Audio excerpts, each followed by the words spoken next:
Hello everyone and welcome to a beautiful day, a rainy day in Southern California. I just got back from an epic trip in Mammoth. I have to say this year I'm reading a lot of the ski rankings. Mammoth is pushing top 10.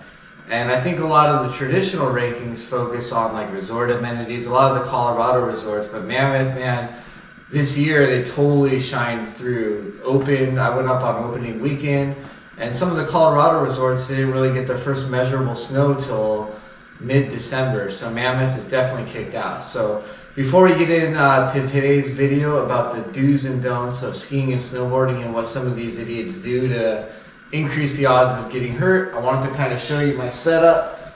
I was very impressed with how these skis performed. These are the K2 Iconic 84 TIs. Got the carbon fiber spine, carbon fiber bindings.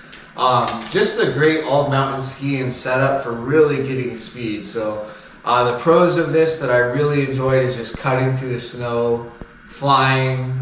Just a very fun experience.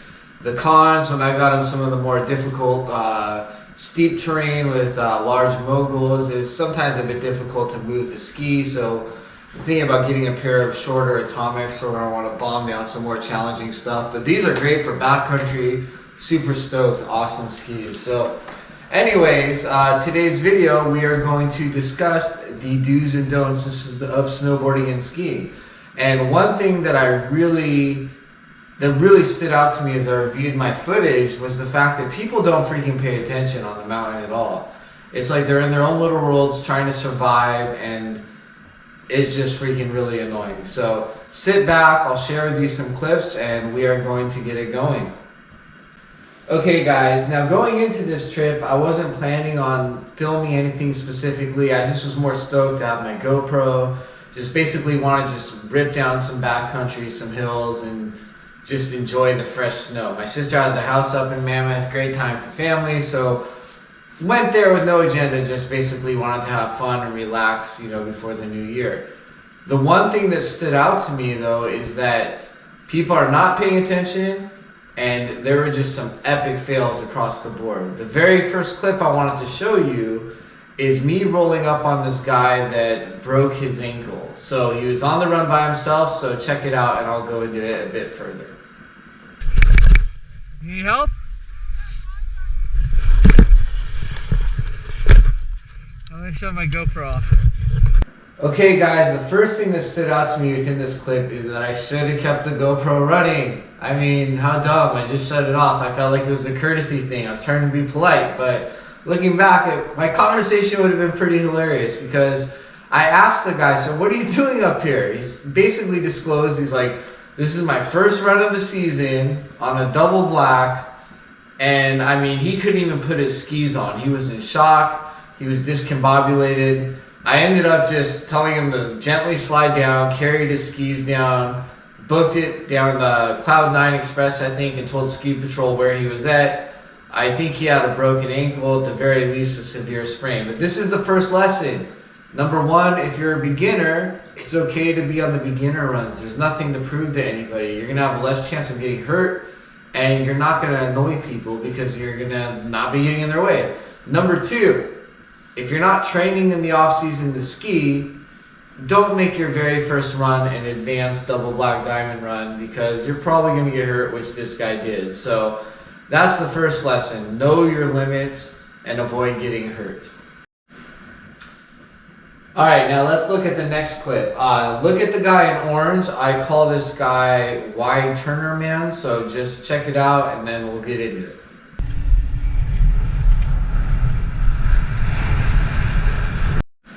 Okay guys, as you can see from the clip, this reinforces the importance of defensive skiing. This guy, oddly enough, he seems like a decent skier. It's okay to make wide turns, but number one, if you're making wide turns, you have an obligation to look uphill. I think a skier coming downhill has to be defensive in nature if an individual is making a normal, reasonable turn. If you're paranoid about speed or you want to slow down, take a second to look uphill. This guy is the classic example of why many skiers get completely obliterated, and with his old age, he could have been really hurt. So lesson number 2, the dumbest things that a lot of skiers do is they freaking don't look uphill. The guy's in his own world, and if it wasn't for me being super defensive and cautious about it, it could have been much worse, because there's a lot of other skiers that are out of control bombing, and you're placing too much faith in humanity, especially for that guy in his advanced age, to expect that someone's going to slow down for him. So get your head out of your butt, people. So that's the first thing. If you're going to ski wide, look uphill and know your surroundings. Alright guys, for the next clip, I call this the dead snowboarder. So this is for all you snowboarders out there. So I'm kind of booking it on the left. This one's more arguable. I mean, if they got wiped out, it could have been my fault, but still, why place yourself in a potential situation of negligence? So I call this one the dead snowboarder. Watch.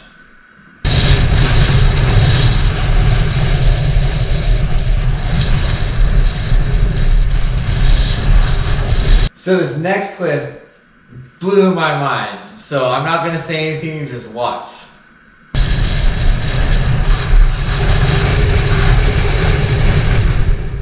Look left, bro.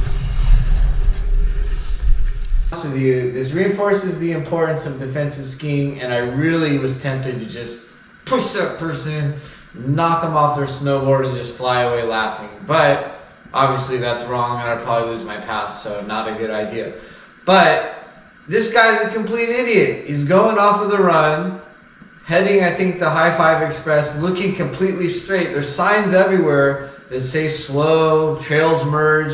This guy goes completely straight. I mean, honestly, that's the idiot you see on YouTube videos just getting wiped out. And he probably deserved it, but I guess I'm glad he didn't get hurt. But the lesson is, if you see signs that say trails merge, fucking look.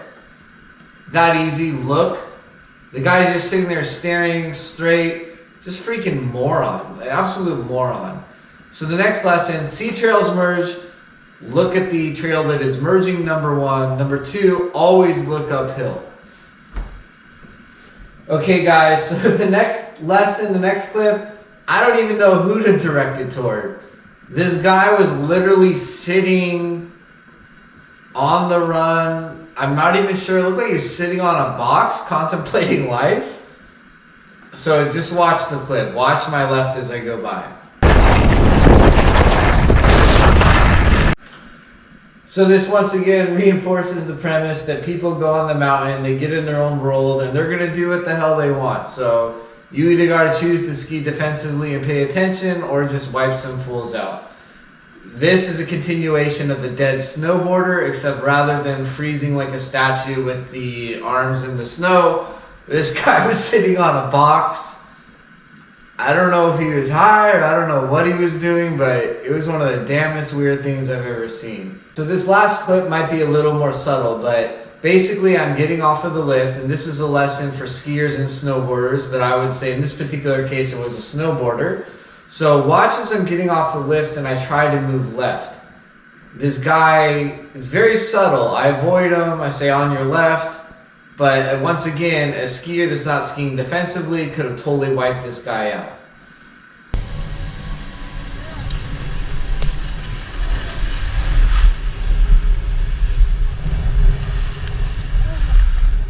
As you can see, these are some very important lessons that you need to do when you're skiing or snowboarding. I mean, literally, if you're not around someone that's being as defensive and they're acting equally moronic, you're going to get nailed. So just take these basic common sense tips, take them to heart, and be safe when you're up there.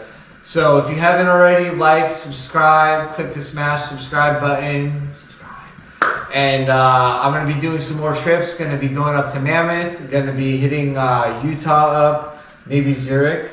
So regardless of all this crap, it was an epic trip, and I'll leave you with some cool footage of me booking it down High Five. Peace.